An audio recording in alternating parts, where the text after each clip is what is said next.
மன்னிப்பு என்ற குணத்தினுடைய உன்னதத்தை ஆண்டவர் இயேசுவை போல யாரும் எடுத்துரைத்ததில்லை. அது ஒரு புண்ணியம், நற்குணம், கொடை. நாமும் கடவுளிடமிருந்து பெற்றுக்கொள்கிறோம், பிறருக்கும் கொடுக்கிறோம்.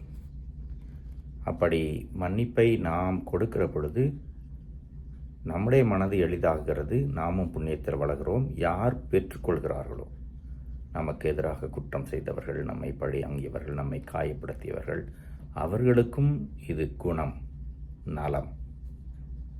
ஒருவேளை மன்னிக்க முடியாமல் புழுங்கி கொண்டிருந்து மனத்தாங்களோடு, வெறுப்போடு, கோபத்தோடு இருந்தால் நமக்கும் உடல் நலத்திற்கு கேடு, நல் உறவும் வளராது.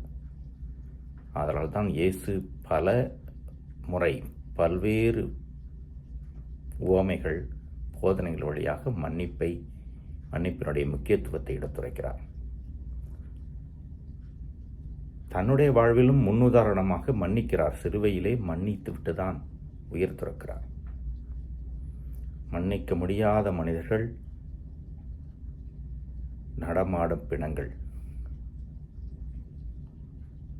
மன்னிக்க வேண்டும், மன்னிக்க பழகிக்கொள்ள வேண்டும்.